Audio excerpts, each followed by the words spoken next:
ये स्प्रिंग क्या करेगा, थैंक यू बताने के लिए जेसिका। तो ये स्प्रिंग क्या करेगा, ये इनके बीच के फोर्स को नापेगा, ठीक है। तो जब इनके बीच के फोर्स को नापेगा तो वो फोर्स को डिटरमाइन करेगा। अब यहाँ पे हमने क्या देखा कि एक समय में हमने यहाँ पे लगा दिया मीटर स्केल का कांटा। जैसे कैसे होता है, वेइंग मशीन होती है ना, जिम में जाओ तो वेइंग मशीन होती है, ठीक है। वैसे यहाँ पे एक वेइंग मशीन टाइप का लग गया, ठीक है। कि स्प्रिंग दबेगा तो यहाँ पे हमको ये दिखाएगा, फोर्स दिखाएगा, बहुत सेंसिटिव।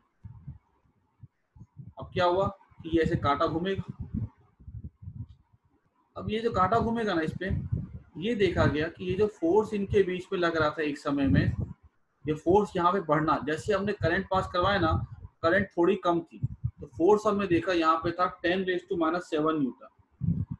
फोर्स हमने क्या किया, थोड़ा सा और बढ़ा दिया, फोर्स इनके बीच में हो गया 2 × 10⁻⁷ Newton.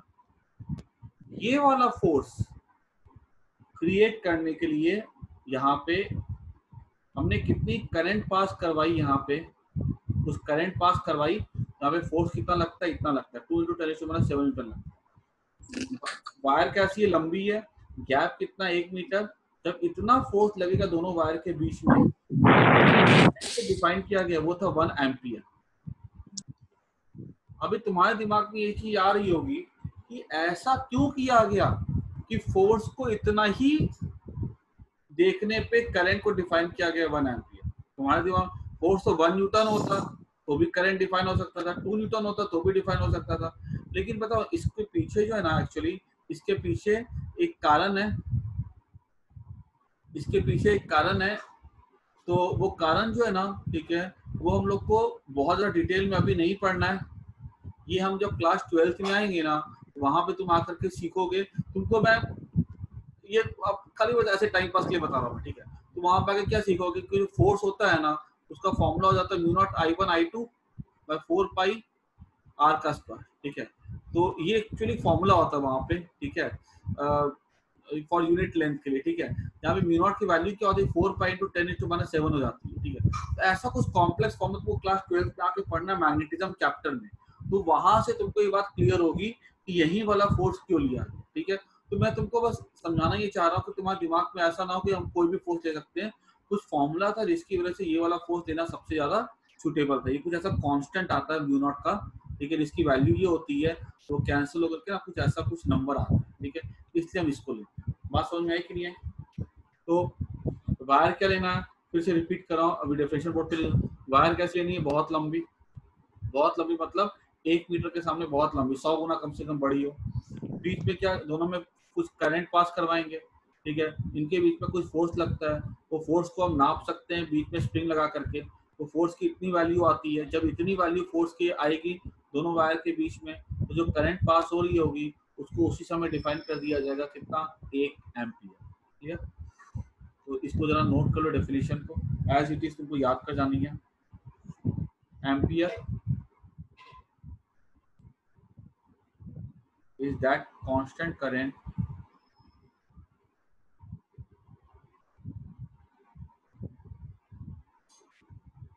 which maintain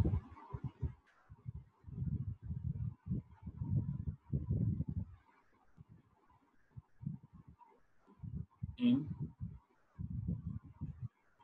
two straight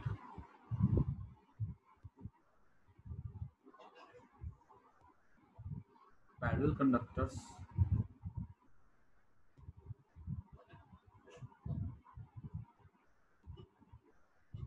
of infinite length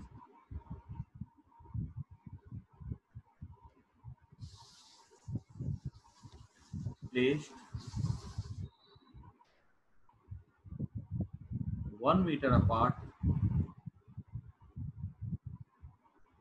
in vacuum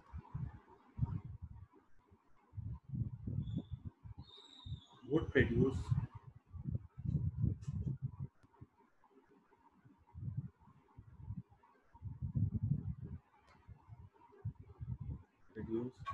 between two conductors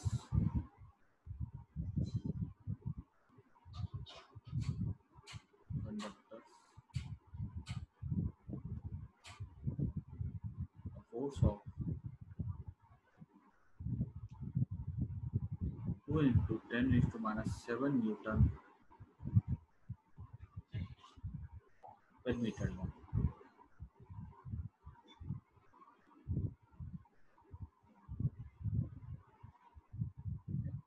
ये डेफिनेशन बनाई गई थी 1948 में।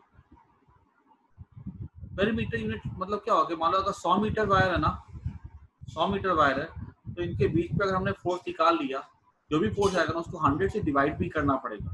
और जो वायर की लेंथ कितनी 100 मीटर है, तो हमको 1 मीटर में निकालना है ना, उसके लिए फोर्स को किसे डिवाइड कर देते हैं हम लोग, 100 से। ठीक है, बस इतना ही है। ये डेफिनेशन जो है ना तुमको मीटर एम्पियर की एज इट इज याद कर जानी है, और इस पर तुम्हें कुछ कुछ चीजों को ध्यान रखना है कि 2 इंटू 10⁻7 न्यूटन पर मीटर, ठीक है, जो कि है। और एक सवाल ऐसा हो सकता है एग्जाम में पूछ ले कभी कि करंट नापने के लिए हम करंट का कौन से इफेक्ट को मेजर करते हैं, तो करंट के हम लोग मैग्नेटिक इफेक्ट को की हेल्प से नापते हैं करंट को, है ना। करंट फ्लो करती है तो उससे क्या होता है, मैग्नेटिक फील्ड डेवलप होता है, तभी तो रिपर ये अट्रैक्ट करा था ना, तो हम उसके मैग्नेटिक इफेक्ट को मेजर करते हैं। आई होप डेफिनेशन सबको समझ में आ गई होगी, ठीक है, कोई दिक्कत नहीं होगी। ठीक है, इसको इरेज कर देता हूँ मैं।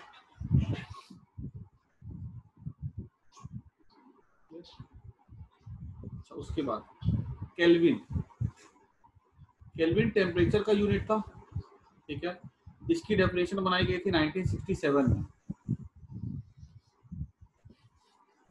एक डेफिनेशन क्या बनाई गई, ठीक है, कि तो पहले तो टेम्परेचर को डिफाइन कैसे किया गया कि एक ट्यूब ली गई,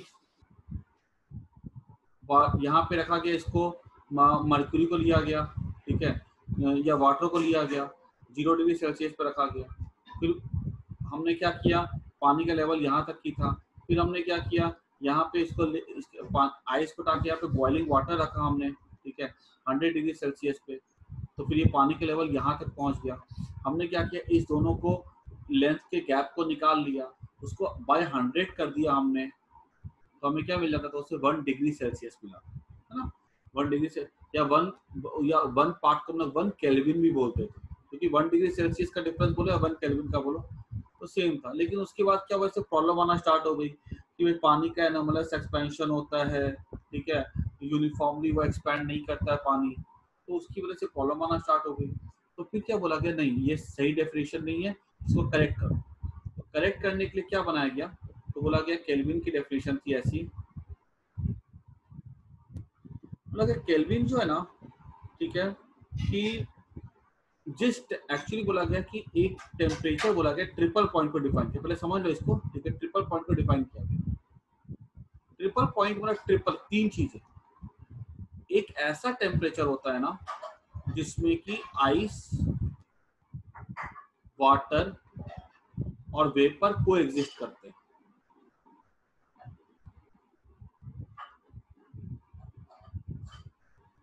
इस टेम्परेचर को हम लोग क्या बोलते हैं, triple point.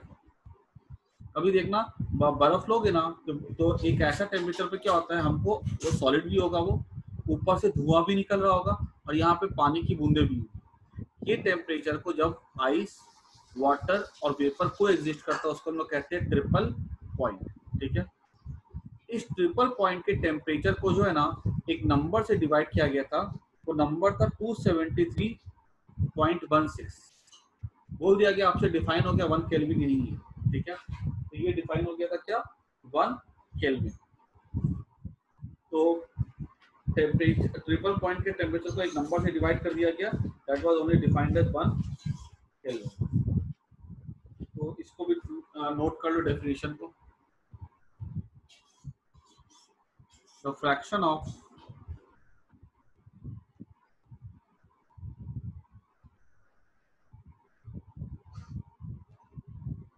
One by of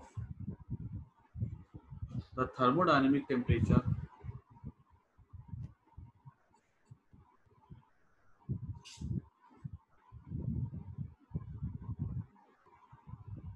temperature of triple point of water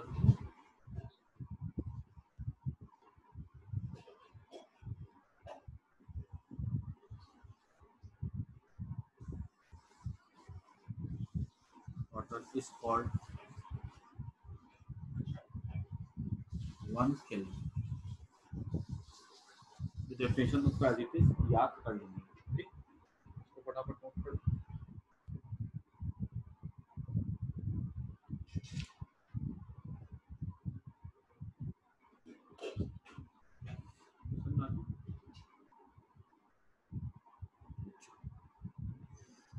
तो इसको मैं इरेज कर देता हूँ।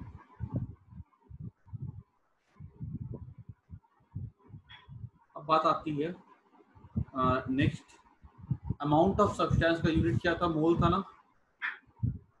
तो मोल को कैसे डिफाइन किया गया, तो मोल को ऐसा बोला गया कि हमारे पास हमने कार्बन एटम लिया, उसका 12 आइसोटोप, ठीक है। तो ये इसका जो लिया हमने क्या किया, कार्बन एटम का 12 ग्राम ले लिया, उसके हमने उसको पूरा हमने पाउडर में कन्वर्ट कर दिया और सोचा हमने काउंट किया इसके कितने इसमें एटम होंगे। जितने भी एटम थे ना उसके उसमें, ठीक है, वो बोला गया कि वो जो नंबर ऑफ एटम हमको जितने भी मिले, वो जो कुछ वैल्यू थी ना 6.022 मतलब इतने पार्टिकल को जो कि 12 ग्राम में, उसको हम लोग अब से बोलेंगे 1 मोल। कैसे हम लोग, जैसे 12 केले हैं तो 12 को 1 दर्जन बोलते थे, 20 है तो 1 स्कोर बोलते हैं, 100 है तो 1 सेंचुरी बोलते हैं।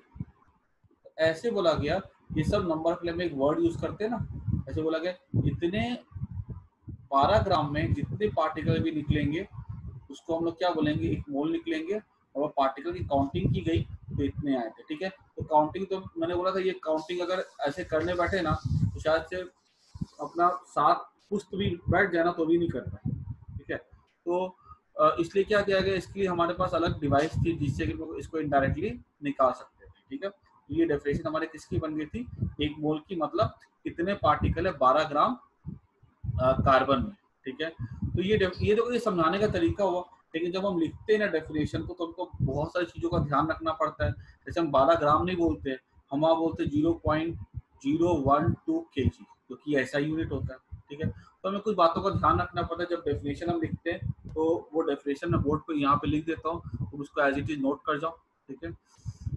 ये समझने का तरीका है, लेकिन जहाँ लिखने की बात आती है तो we have to use the proper technical terms. Definition में हम कभी भी इधर उधर कुछ नहीं कर सकते। ऐसा लिखेंगे, the amount of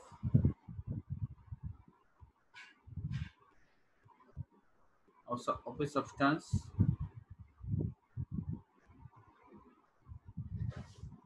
that contains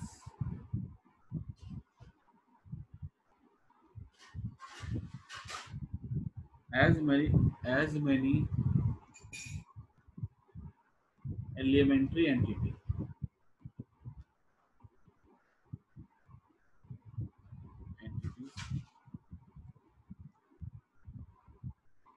देखो एलिमेंट्री एंटिटीज का मतलब क्या होता है, हमने वहां पे एटम की बात की थी, तो ये पार्टिकल एंटिटी मतलब पार्टिकल, ये एटम भी हो सकता है, ये मॉलिक्यूल भी हो सकता है, ये आयंस भी हो सकते हैं, ठीक है।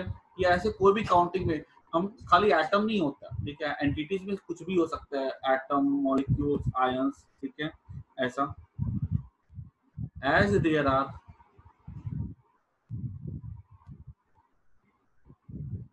number of atoms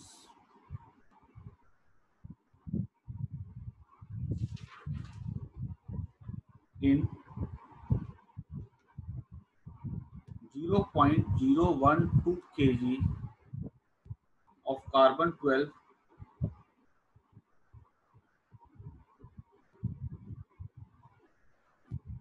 is called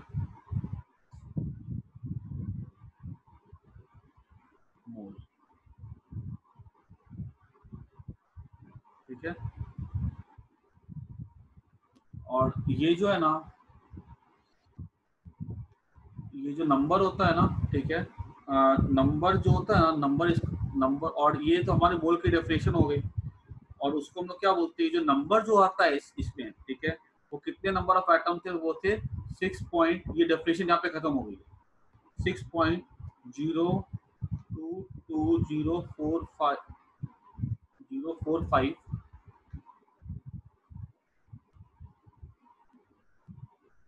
into 10⁻23। इसको हम लोग क्या बोलते हैं? Avogadro's constant. इस नंबर को हम लोग क्या बोलते हैं? Avogadro constant. ठीक है, तो ये हमारी डेफिनेशन यहाँ से लेकर के यहाँ तक की हमारी डेफिनेशन बन गई, और ये इंफॉर्मेशन में लिख लो बस। ठीक है, ये पता ही वैल्यू तुमने याद करके रखी भी थी पहले। ठीक है, तो this is our answer of mole. इसको मैं इरेज कर देता हूँ। लास्ट एक बची डेफिनेशन किसकी? एक दो बची कैंडिला की। देखो कैंडिला में क्या था कि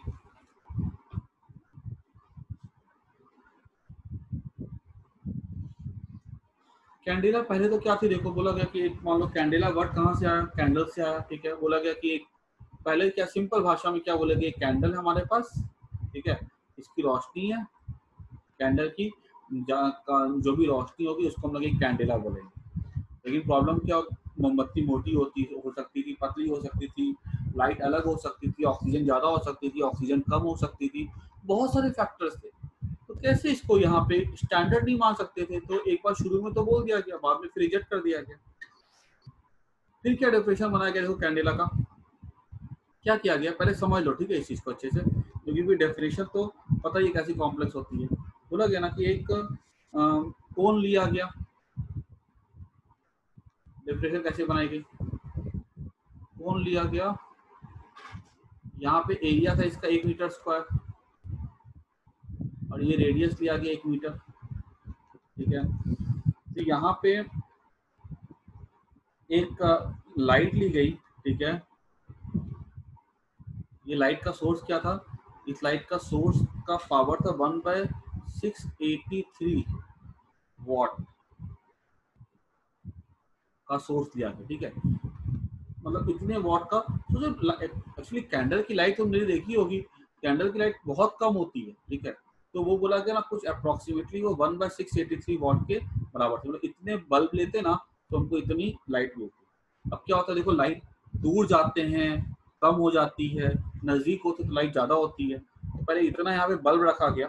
ठीक है, और इसकी जो इतने पावर का, ठीक है, और यहाँ से देखा गया कि जो भी लाइट इंटेंसिटी यहाँ पर थी, ठीक है, तो चमक यहाँ पर दिख रही थी, ठीक है, उसको डिफाइन कर दिया गया 1 कैंडेला। मतलब समझो एक कोन लिया गया 1 मीटर का, 1 मीटर स्क्वायर ऊपर सरफेस था, और यहाँ पे रख दिया गया। ठीक है, यहाँ से जो चमक निकल रही थी ना, ठीक है, जो लाइट निकल रही थी, ठीक है, that was only defined as 1 candela. ठीक है, और ये जो बल्ब यहाँ पे दिया गया था ना, इसकी फ्रीक्वेंसी रखी गई थी 54 इंटू 10⁻12 हर्ट्ज। ठीक है, ये देखना होगा, ये फ्रीक्वेंसी भी जो है ना तुम्हारे रेड और वायलेट के बीच में ही आएगी। ठीक है, तो हम निकाल के भी देख सकते हैं कि कौन सा कलर होगा वो। ठीक है, तो ऐसे डिफाइन किया गया था किसको? 1 कैंडेला। ठीक है, बल्ब लेके यहाँ पे कोने में रख दो। ठीक है, 1 मीटर स्क्वायर ऊपर से एरिया, ये 1 मीटर का लेंथ वाला कोन है।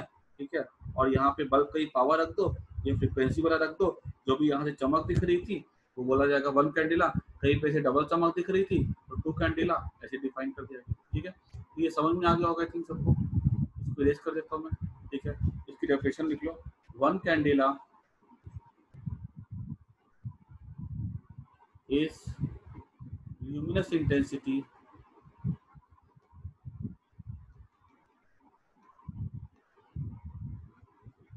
in a given direction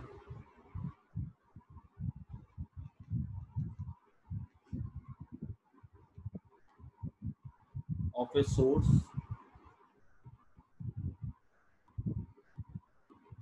that emits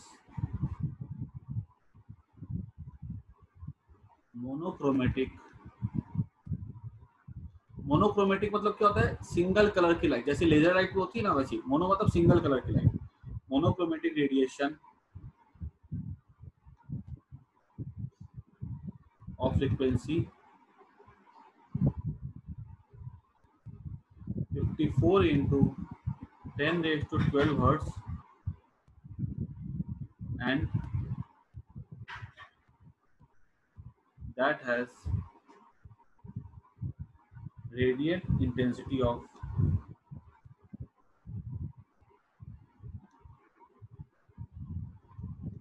intensity of 1/683 what का बल्ब यूज किया था हमने फिर स्टीरेडियन। फिर स्टीरेडियन मतलब क्या होता है कि ये जैसे कि ये जो एंगल जो होता है ना सॉलिड एंगल यहाँ बनता है ऐसा फोन में, ये 1 मीटर स्क्वायर अगर होता है, ये 1 मीटर का होता है ना, ये एंगल 1 स्टीरेडियन डिफाइन होता है। ये हम लोग अभी ना समझ लेंगे अभी कि पर स्टीरेडियन का मतलब क्या हुआ। ये स्टीरेडियन सॉलिड एंगल के डेफिनेशन में आता है, इसको बस हम लोग अभी आगे नोट कर।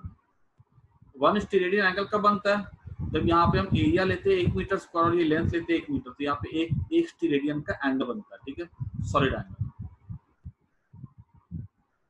सर रेडियंट इंटेंसिटी क्या है? क्या रेडियंट इंटेंसिटी? रेडियंट इंटेंसिटी मतलब एनर्जी होती है, ठीक है, passing through unit area in unit time. मतलब ये 1 यूनिट एरिया हो गया ना, ठीक है, यहाँ से ये लाइट पास होगी ना 1 सेकंड से पास हो रही है, तो इतना पावर का बल्ब लेना हमको, ठीक है। रेडियंट इंटेंसिटी मतलब ये हो गया, वॉट को रेडियंट इंटेंसिटी बोल सकते हैं, ठीक है, वॉट को रेडियंट इंटेंसिटी भी बोल सकते हैं। और ये एंगल को हम क्या बोलते हैं, ये एंगल कब होता है स्टीरेडियन, जब यहाँ पे 1 मीटर स्क्वायर में हम लेते हैं 1 metre. And radiant intensity is nothing but the power through निकालना।